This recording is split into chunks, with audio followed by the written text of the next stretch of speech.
Okay, so good morning, everyone.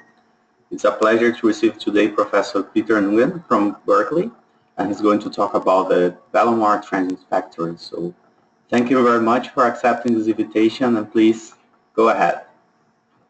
All right. Thank you very much. So my talk today is going to cover a little bit of history and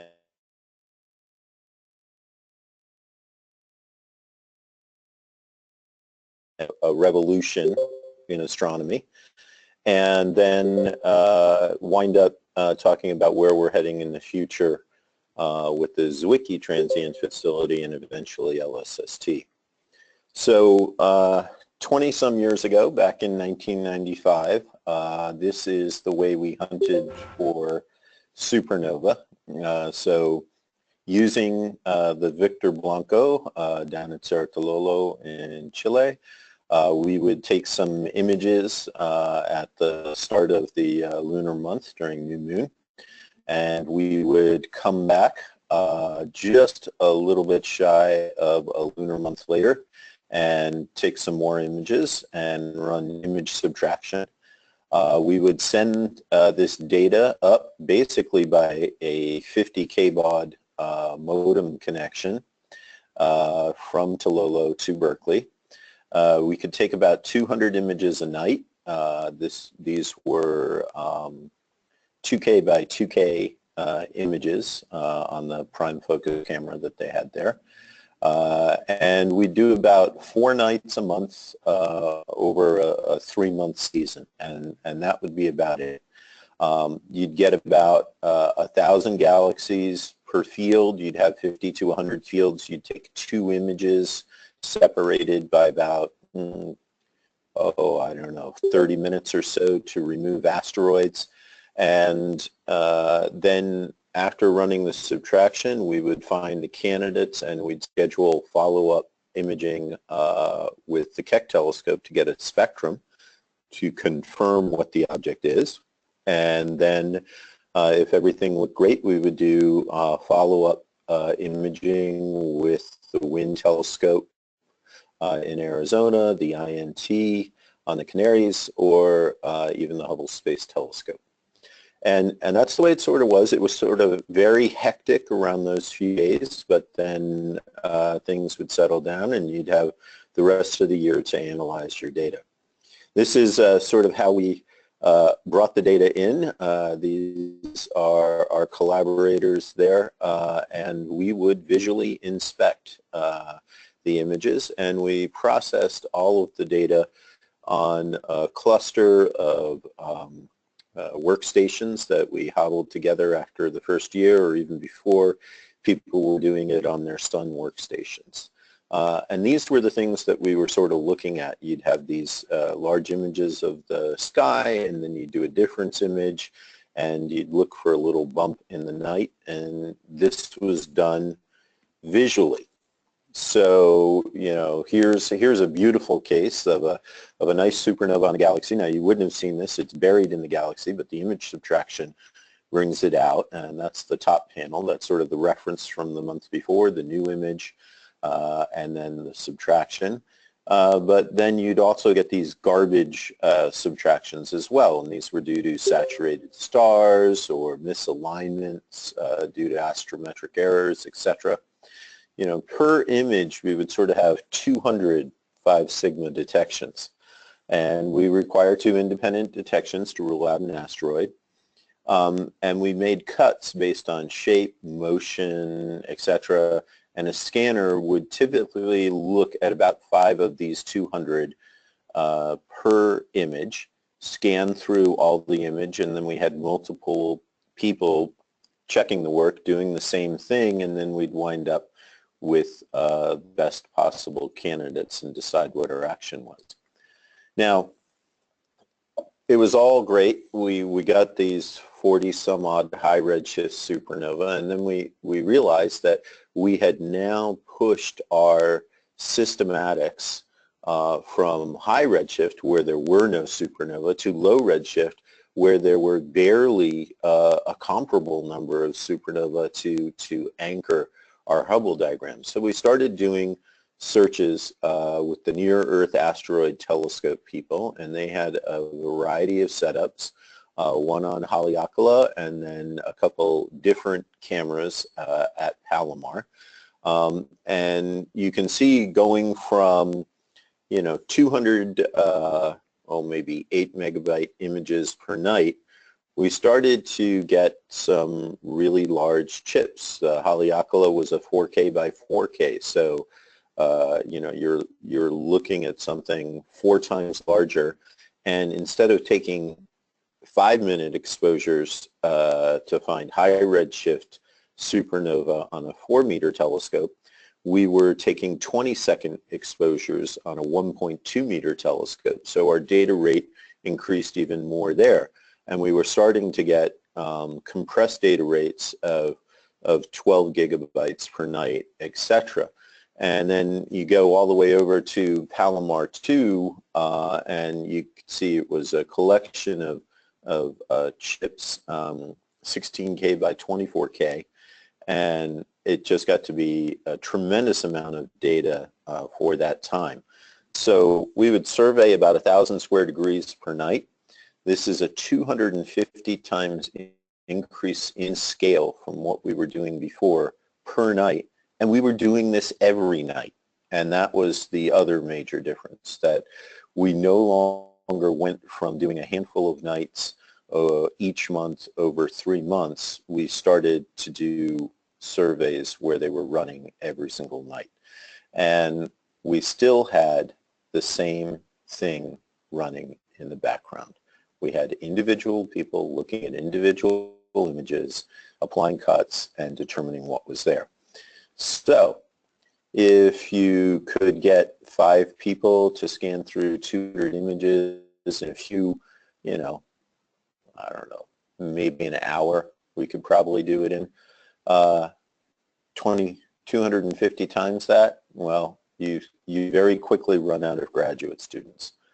The other problem was the data rates started becoming huge, and so we even employed some very nifty data transfer things with a RAID array that we would ship down every day to Tucson, Arizona, where one of our surveys was going on. Tucson at that time had absolutely deplorable, Kitt Peak, up at Kitt Peak had absolutely deplorable bandwidth, so we couldn't use it at all.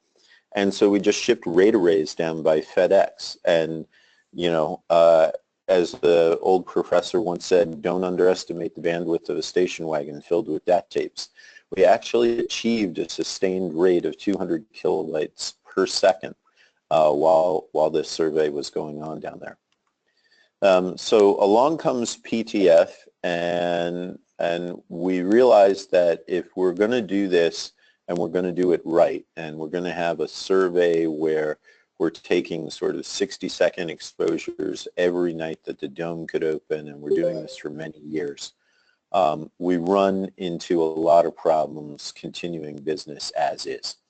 And so here's a PTF Palomar. You can see the 48-inch. This is our discovery engine.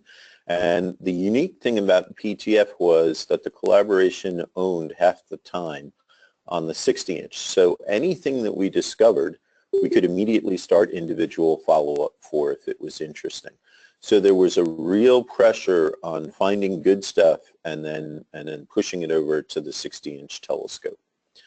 Our networking, though, did improve dramatically.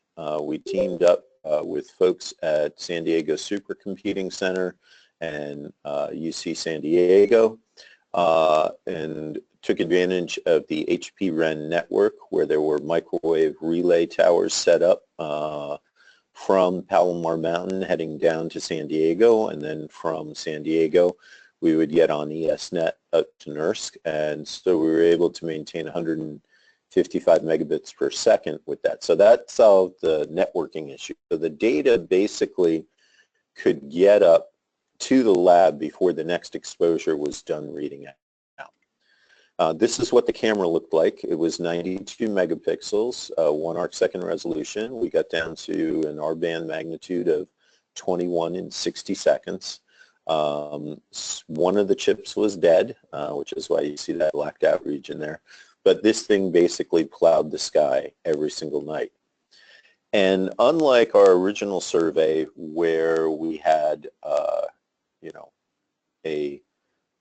just a sole focus on type 1a supernova, here there were key projects basically set up on every type of transient program that you could possibly imagine. We're talking, you know, all types of supernova, core collapse, superluminous supernovae, you name it. Variable stars. People were interested in RR Lyrae, they were interested in Cepheids, people were interested in cataclysmic variables, AM Canvans, active galactic nuclei, blazars. We started to work on doing follow-up for LIGO and you know, neutrino transients with IceCube, where a trigger would come in. Instead of plowing the sky where we would normally be, we would move to where the generalization was for LIGO, for IceCube, or even for gamma ray bursts discovered by Swift that were sort of poorly localized to, you know, 10 or 20 or 50 square degrees.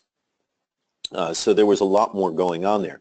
But included with that then was the benefit of all these collaborators wanting to get after these various transients and having time at a lot of ground-based facilities, as well as programs on space-based facilities where they could trigger follow-up if we found a transient of the type that they wanted. And what's interesting is if you look at the time that we had allocated on the follow-up telescopes and summed up the cost of it, you know, we're talking 6 to 10, well, no, 6 would be small, maybe like a dozen, maybe 15 nights a semester on Keck. We had a standing program on Gemini that was absolutely huge. We had 1/3 of the time on the UH 2.2 meter for an integral field unit spectrograph called SNIFs. All of these telescopes amounted to a cost which was far greater than the actual survey. So the pressure then became to deliver very accurate transient discoveries. We couldn't screw up, basically, because the follow-up programs demanded we send them a clean set of objects to follow up. This is sort of what the pipeline looks like broken down. We have the section where we're dealing completely with the networking and the data transfer, so going from Palomar to the microwave relay stations to San Diego supercomputer, then up to ESNet and NERSC to our data transfer nodes. We would bring the data in and we would process and detrend it, do an astrometric solution, image subtraction. If there weren't reference images, we'd create them. We'd do nightly image stacking. We'd identify transients. We'd do star asteroid rejection. We would then screen the transients for their quality using a machine learning algorithm. And now we were getting up to basically generating 500 gigabytes of data every single night. The database would you know, eventually wind up being 1.5 billion objects for the Palomar Transient Factory, 3 billion when you added in its successor, the intermediate Palomar Transient Factory. Our goal coming out of this was then push out stuff for people to look at a scanning page where we would provide added value information. There would be a web user interface Marshal where people could say, I'm interested in this object, but not in this one for these reasons. I'll trigger up this follow-up. Then you'd let the rest of the collaboration know what you discovered with that follow-up. And then we even had, if if something exciting went off in a known galaxy, the pipeline could automatically wake people up with a phone call. An automated thing would say, please go check this candidate right now. We think it's interesting to say, trigger the Hubble Space Telescope. And then we tried, originally it was sort of, best effort. We would get the data to you the next morning, and then we started to push to try to get it where we could get real-time triggers 30 minutes after the shutter closed. So the first major thing was getting rid of the humans in the loop. And so this is a question of machine learning analysis on the image subtraction. So here's that wonderful galaxy again, identified on one of, say, 3,000 images that we would take per night. But I want you to take a look at the subtraction and just see how absolutely cruddy it is.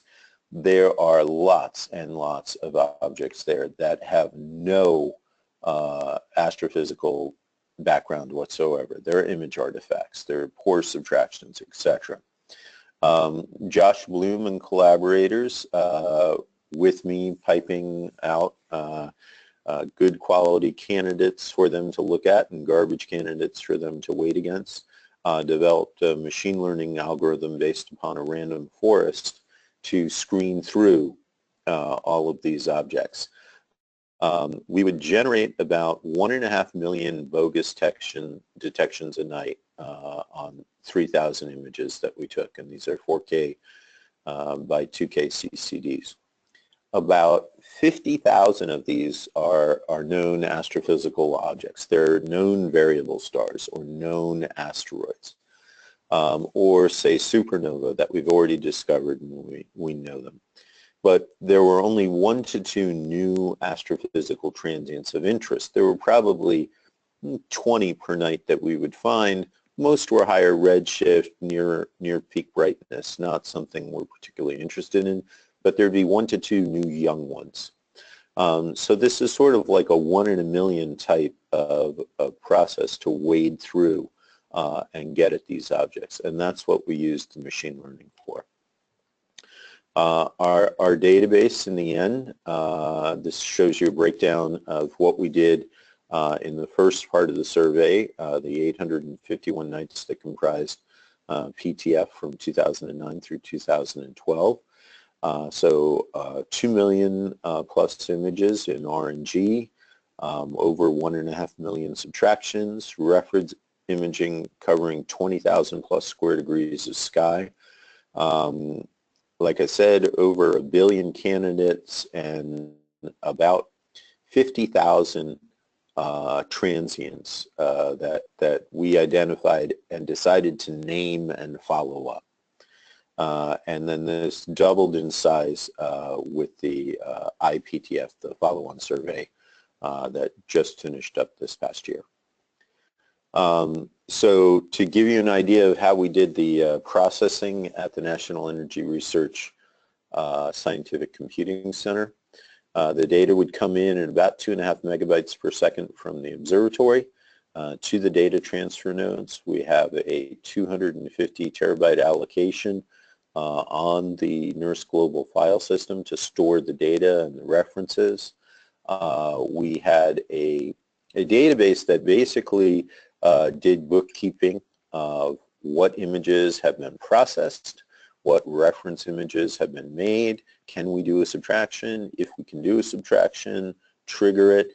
We would trigger these subtractions on a real-time queue that was set up on the Edison Cray supercomputer for us.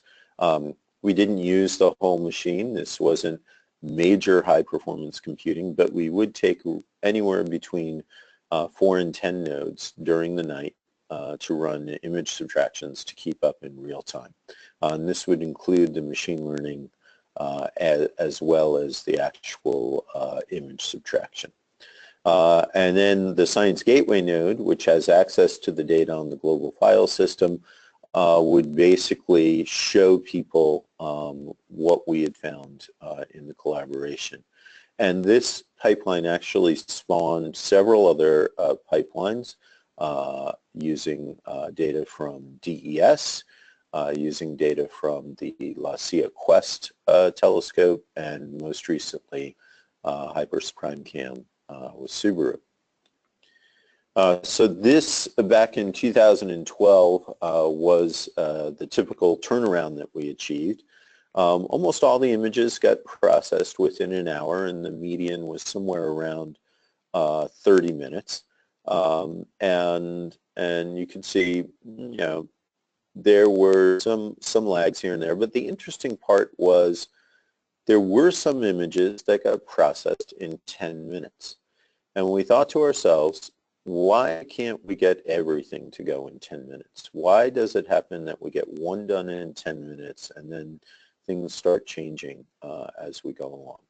And so we started to look at the pipeline in very, very closely. And so I wrote down a whole bunch of things as PTF was finishing up in 2012 as to things that I would like to improve. And I think this is the first important statement in my talk, is that whenever you're running an astrophysical pipeline and you're trying to generate science, you should always question continuously if you're doing the best thing.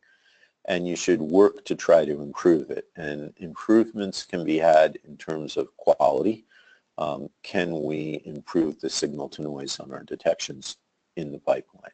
Or turnaround time, can we increase the speed at which we do it? This can pay huge scientific dividends in the long run. And so that's what we sat down when we shut off PTF in December of 2012, and before we started IPTF in February of 2013, I said, let's take the next month and let's just improve everything.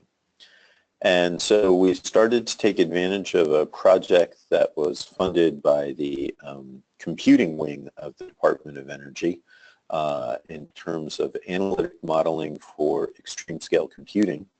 And we were able to understand and eliminate a lot of our inefficiencies and decrease the turnaround time in order of magnitude. So now here you can see it, this is on a log scale, not the linear scale that I showed on the previous one. And the time now is not in minutes, it's in seconds. And you can see basically that the majority of the images are now processed in under 300 seconds.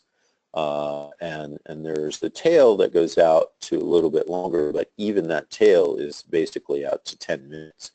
And so we were able to take what was our best turnaround time in PTF and make that our worst turnaround time in IPTF. And we did a whole bunch of work across the entire pipeline, which I'll sort of break down right now so you can see where we made the improvements. But they spanned everything from better use of the file system, better use of threading in our codes, talking to the people at NERSC about reserving nodes to do this work in real time, etc. So first and most important thing was we instrumented the pipeline for timings. So there are 39 steps to the pipeline. At the beginning and end of every step, we would send a query to the database to update a table to say when we started the step and when we finished it. Through this, we could see that there were huge issues with, say, Python load times on Edison. We took those from 15 minutes down to 5 seconds. We moved all the I.O. in our processing to the Luster, our scratch file system. So at the beginning of the night, we'd copy over all the reference images that we would need. Everything would run on the scratch file system. And at the end of the night, we'd move it back to the stable storage. And then we worked on optimizing the database access. And so this guy, Yikao, was the one who did the bulk of the work. He took my old ratty pipeline, and then we sat down and we completely rewrote it and became a major part of his thesis. And I will say one thing, he got a very nice postdoctoral fellowship at the University of Washington called their eScience Fellowship, but it didn't last long. Just 3 months ago, Google came to him with an offer he could not refuse. So he's gone off and become a data scientist for Google now. So these are the 39 checkpoints. This is sort of what we cover. It covers everything from pulling data from the telescope. What is the I/O that we're actually seeing on the scratch disk? You know, the start and end of our subtraction software. How long do the machine learning algorithms take? How long does it take to load the database with our discoveries? How long does it take to perform these geometric queries where we want to match a new detection with any previous existing detections to say, is this object really new, or have we seen it sort of going up and down in the past? You know, it's a variable star. And then copying our data from Scratch back to project. So this is an interesting plot here. And so you can imagine we're doing these 39 timings for every image out of 3,000 images that we process every single night, and each image takes about 5 minutes. They run independently from each other. And so over the course of 5 minutes for that image, well, basically it winds up that we're querying some aspect of NERSC or ESNet every quarter second, and we know what's going on. And here's one example of this. This is the transfer time. So the time from shutter closed to delivery of the image at NERSC as a function of the time of the night. And so you can see here, this must be somewhere near fall to winter. The night is starting around 6 p.m. And you can see the transfer times are almost 165 seconds. And then round about midnight, it drops off, and we're getting 140-second transfer time, and then it kicks up again. Well, this has to do with who are the other users of the HP-REN network, and we're bumping heads with them. So apparently there are a lot of Indian casinos out in the hills between Los Angeles and San Diego who use the network to transfer banking data from their gamblers, to bring in audio video from racetracks around the world, and that basically finishes up at midnight. And then coast is clear until people start logging in the morning who are actually using it for non-gambling purposes. So we were able to see that in our pipeline. Another thing that we were looking at, and this sort of makes sense, is that there's a decent correlation between the number of objects that we find on an image and the total time for our queries. So we query, you know, historically, what did each new object that we found on our image do in the past? What is it related to that we know about? Are there known galaxies? Are there known other transients that somebody else has made a statement about? And so you see this nice sort of linear correlation on this graph here at the bottom. There's sort of a ridge line, and that makes sense. Okay, the more objects you have, the more time it's going to take. Parts of it are parallelized, but a lot of it isn't. You know, these are individual queries for each image and the number of objects that are going on. But there's this tremendous amount of scatter that shoots up, and we started to look at this scatter. And the questions we started asking ourselves were, what is this scatter due to? Why, you know, when we have 250 images, 250 candidates on an image, something which should be processed in well under a minute, you know, typically most of the time under 30 seconds, sometimes it takes us 2.5 minutes to do our queries. And so if you start looking at these things, what we noticed was that there was a correlation between two things. One was astrophysical, and one was related to the supercomputing center. The astrophysical component was if I have an image with 250 candidates, it should take X amount of time to query the database. But if I've taken an image right before it, which has 750 candidates in it, there may be some lag, because that's going to take 2 minutes to get through and do that query. And this new image with only 250 candidates will feel the consequences of that previous set of queries done on the image with a lot of objects on it.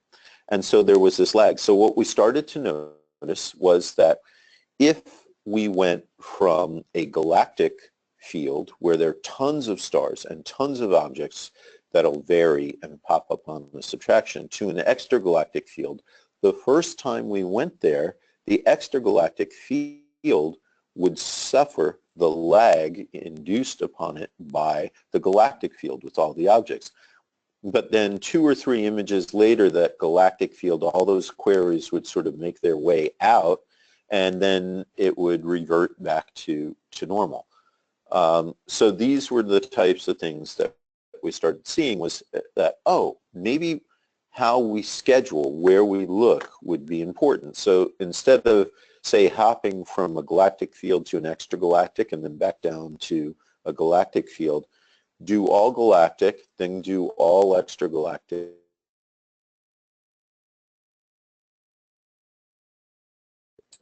and you get the turnaround where you expect it. The science deliverables are very different in an extragalactic field, where they would like to get on the objects, you know, within a couple minutes if possible, and a galactic field where they're just building up catalogs of objects that are varying, and they're never going to do a real-time follow-up trigger on them. Now, the other part of it was due to NERSC. Sometimes they would have issues with communications from the outside world. Sometimes people would be running huge jobs on the high-performance computers, and these jobs would slow down the I/O, and it would slow down the I/O to the database, it would slow down the I/O on the file system. And so there were both of these, and then we started working on disentangling these types of things from each other to figure out how can we provide NERSC information as to what things are causing issues when, so that they can go down and try to optimize their high-performance computing center. Here is the PTF sky coverage, and so this is cycling through all the images we took. Of course, we can't see down below a deck of about -30. By and large, we stayed away from the galaxy, which is, you can see those dark spots there, until we started doing IPTF, and then we really started doing large galactic surveys, so those areas start to get filled in. We had over 2,000 spectroscopically typed supernovae from the survey, 1 million galactic transients that we cataloged, 10,000, no, it must be almost 40,000 transients in M31. The collaboration produced 139 publications. It's actually now 146 in Nature and 3 in Science since late 2009. And now I'm going to go through some of these discoveries in the final part of my talk here. So one of the things that we were working on was a follow-up of LIGO detections. So of course LIGO made the wonderful detection, a few of them now, of coalescing black holes. And while we did not expect to see anything, and especially with the triangulation that can only be done with 2 detectors, giving us an error circle of several hundred square degrees in the sky, we tried as best we could to pursue, as did almost everybody else on the planet with the telescope, the follow-up. And so you can see in the upper right, of course, the first one here was, you know, more in the south, and so PTF focused on the northern part of the error circle. And we surveyed several hundred square degrees of sky in the first night. And so what I want to show you are some of the discoveries here. None of these related to the gravitational wave trigger. So in addition to going through the 1.5 million bogus objects, when you're trying to go after something as rare as the optical afterglow from some gravitational wave event, you actually have to wade through all of the other interesting new transient discoveries. And this is just some of the objects we found. Core collapse supernova, thermonuclear supernova, superluminous supernova, an active galaxy, a tidal disruption event. These were all found just slewing over and paving those fields for the LIGO follow-up. Now, it's important to get on these things very quickly. A lot of the signatures, say for a neutron star black hole or neutron star merger, are, you know, at best a day or two. Some of them are even just hours. And so, you know, a majority, I think, of the realistic models are just hours. So you really need to be able to go over and pave several hundred square degrees in a few hours repeatedly, look for things that vary, and then follow them up. And so that, it was sort of a proof of concept. We're gearing up for our next survey, which I'll finish up talking about at the end here, where we think we can do this actually quite well and very reasonably. Here is the discovery of a very interesting supernova. I will say interesting in the sense that we caught it incredibly early. So if you look in the upper left there, you see this light curve where we have non-detections from the night before, these triangles, and then we have detections on the first night, 3 of them screaming up, and we were able to slew over within an hour of our second detection and start taking spectra at Keck. And these spectra in the upper right-hand panel revealed that what we were looking at was something very similar to the spectrum of a Wolf-Rayet star. One of the potential progenitors for stripped envelope supernova. But then, in just hours after that, the next night almost, we started to see spectra which look like the ones in the lower right, which are the spectrum of a stripped envelope supernova. And so this feature vanished very, very quickly. And our hypothesis is basically this. It's very simple, that there was this wind around the progenitor star. The shock came off of the surface of the supernova and lit up this wind. And it lit it up in a very similar way as we see Wolf-Rayet stars in our galaxy. But because the wind is very close to the supernova, and the supernova is traveling at 10, 20,000 kilometers per second, this wind is overrun by the actual supernova explosion in just a few hours, and we lose our ability to see any remnant of the progenitor system after that. So this hints to the power of being able to find a supernova within minutes of its explosion and being able to trigger follow-up on it. And then just recently announced within the last month is a discovery we made back in October, discovery of the first multiply gravitationally lensed type 1a supernova. This was a, okay, I'm going to chastise ourselves, we could have got on this a little bit faster, but we did at least have the database help us state that this was an interesting object. What we saw was an elliptical galaxy, a known elliptical galaxy with a very good photometric redshift in Sloan, and by good I mean 3 decimal places, you know. They said, oh, this is a redshift 0.2 elliptical galaxy. Okay, we see a transient go off in it. Okay, transient was 21st magnitude when we first saw it, and we didn't think much of it. It could be an active galaxy. You know, maybe it's been quiescent. We looked through the rest of our data. It said, no, this galaxy has been quiescent. Okay, well, maybe something turned on.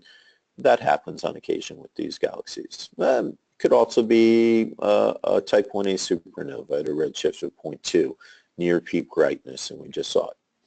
Then, you know, over the next week, it kept on getting brighter and brighter and brighter. And then the week after that, it kept on getting brighter and brighter. And we were looking at it, we said, well, this is clearly a supernova. But this is odd because now the supernova is 19th magnitude. And at that redshift, there's nothing in an elliptical galaxy, which only hosts type 1a supernova, that could get to that type of absolute magnitude, which is minus 22 at that point. So it made absolutely no sense whatsoever, so we decided to take a spectrum. And when we took the spectrum, what we saw was a supernova at a redshift of 0.4, double the distance of our elliptical galaxy. And right then we knew exactly what we had, which was that the elliptical galaxy was acting like a lens and magnifying the more distant type 1a supernova in the background. And so even though our survey, it's very difficult to find them at a redshift of 0.2, occasionally we do, there's no chance we ever see a supernova at a redshift of 0.4. So we knew immediately what we had, and we went to Keck and we took an image and we saw a beautiful Einstein ring of the source host galaxy for the type 1a, and we started to see what you can see in this image there, 4 individual, and so this is a quad lens, images of the 1a supernova. And so now we're working very hard on going back and looking in our historical data to see, how many of these did we just carelessly just say, oh, it's a high redshift supernova, let's ignore it. And they're actually sitting in our data. And we're also preparing for the next survey, ZTF and LSST, and what we're going to do there.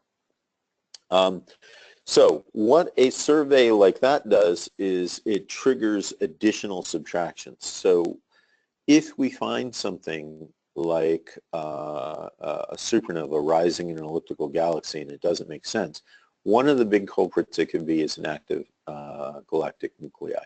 So what we do now is if we find something and we're uncertain of what it is, we go and trigger more refined subtractions. So we'll stack the data from, say, a week in time over the previous 6 years and say, did anything vary at even a finer level? What's interesting is this additional set of subtractions now produces more data than we actually ingest in the survey during the night. So it's an interesting wrinkle to our pipeline and one that we have to think about very seriously over the next year. And the reason being is that just making its way onto the telescope this month is the Zwicky Transient Facility, shown here in the middle. It is a 47 square degree imager. It will achieve first light later this year, and survey operations will begin in Jan 1 of next year. And it will be the biggest thing on the sky until LSST. But I want to point out one of the problems that we might have, which I just hinted at. So if you're looking at, say, brightness as a function of time, and these arrows represent our upper limits, and the red curve represents some transient that we're missing until our upper limits go below the flux of the actual transient, and we see it. And so we see these detections, and, you know, we hone in and say, great, something's rising, something's new. But what we'd actually like to ask the question of, is it varying at some fainter, low-lying level, and this is just a burp, and we missed it in the past. And these types of curves are very, very common. They're due to the lunation, the sky brightness increasing with the moon being up. They can be due to seeing differences, seasonal seeing differences, everything like that. And so you start to say, how can I ask this question in a better way for everything that goes bump without overwhelming all the subtractions that I want to do? And so, you know, if I could go back and stack all of these subtractions, I would have been able to see this a month ago. So what's the right way to do this? Do you do this sort of every week or every month? You go back and just stack everything up and run a subtraction and throw that in the database to add information? Do you trigger new subtractions where you can hone in on it and do a better job and even improve the signal to noise over what you do in your real-time subtractions? How is the best way to handle it? And we have this problem in spades because ZTF is going to have shorter exposures and shorter readouts, and the survey area is going to go from 7 square degrees to 47. So we're looking at a volumetric survey rate that's going to go up by an order of magnitude. And so, you know, the 500 gigabytes a night that we just sort of get in the Palomar Transient Factory is going to become 5 terabytes. And then if we want to trigger additional follow-ups, that's going to generate another, say, 10 terabytes of data going back and doing these higher quality subtractions. So how can we handle this in the best way? How can we not waste time, etc.? These are some of the big questions that we're trying to answer before the survey starts rolling in January. And I say this because it leads into LSST. You know, you have LSST generating transients which are at 24th magnitude, very faint objects, things that can only be followed up, you know, quickly with large telescopes. I mean, look, we're using the Keck telescope right now to follow things up, found on a 1-meter telescope. What are you going to do following up objects on an 8-meter? Well, you could say I could go to the 30-meter. Okay, well, great. How many times are you going to screw up, you know, when you're processing 15 terabytes of data a night and you only have 1 or maybe 2 30-meter telescopes? How many triggers can you actually handle to say this is a really young, interesting object in a nearby galaxy, or this is just some unknown Cepheid variable star? How do you know, and how can you trigger on something with assurance so that you know you're not wasting your 30-meter time? So that's the end of my talk, and I'll take any questions. Thanks. Okay. Thank you very much. So we have time for questions.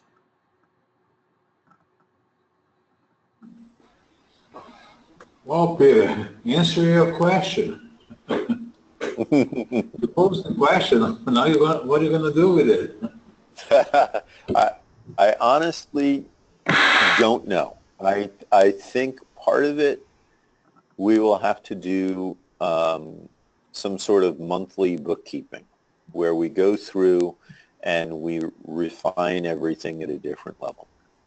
I think another part of it is that we will have to do specialized subtractions for objects of interest. So say I want to follow up gravitationally lensed supernova. I have a catalog of the 1 million known elliptical galaxies in Sloan. I'm going to monitor those very, very carefully. I'm going to build specialized subtractions for those galaxies. And anything that goes off in them, I'm going to try to trigger on it in the best possible way I can. So those are some of the things, but I haven't worked out yet, you know, what the ramifications for doing that are on the rest of the pipeline. Peter, are you guys involved in the building up the alert broker that's going to be at NRVO? What is your role there?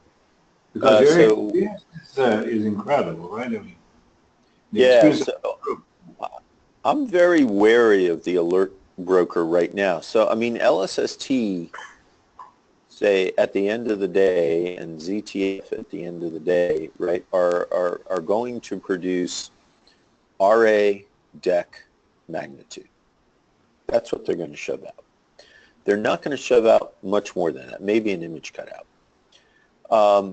So a good alert broker is going to have to ingest that and then ask questions of the rest of the data. What happened here before?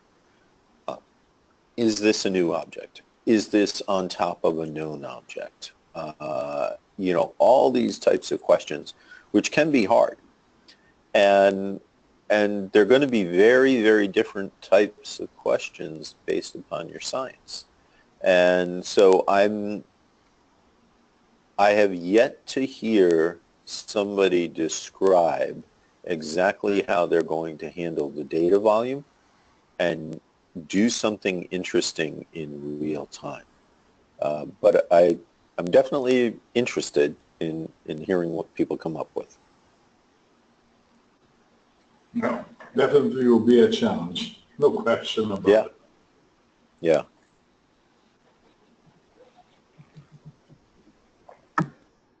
More questions?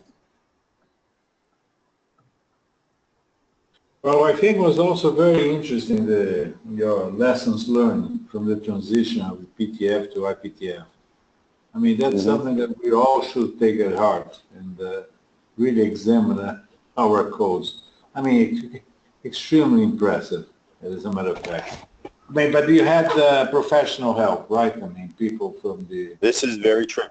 This is very true. So this was a combination of astronomers telling us what science that they would like to achieve, so setting goals for us, and then CS people that could help us, say, improve our databases, CS people who could answer very complicated I/O questions, direct talks with the people at the NERSC facility. So there were a lot of people that we had to pull together with a very, very broad background.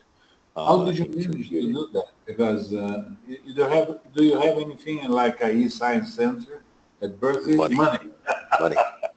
Okay.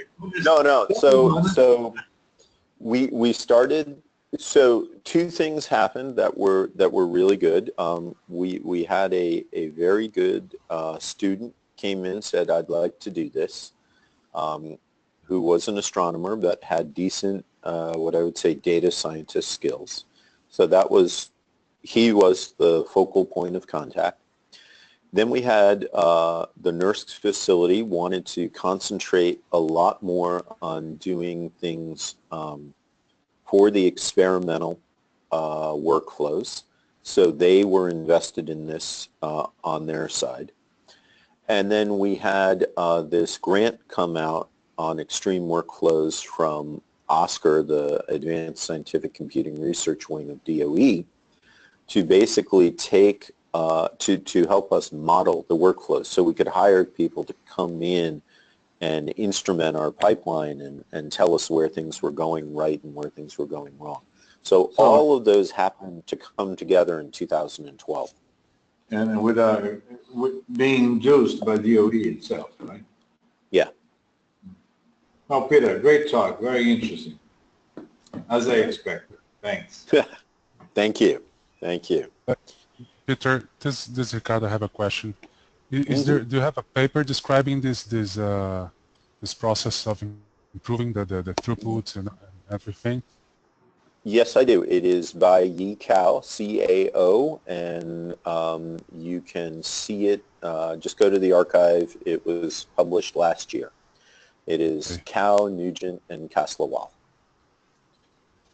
Okay, thank you.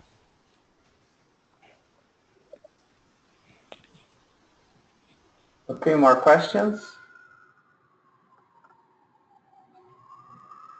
Okay, so I want to thank you again. So very nice talk. All right. And thanks everybody for attending. And see you. Have a great day, everybody.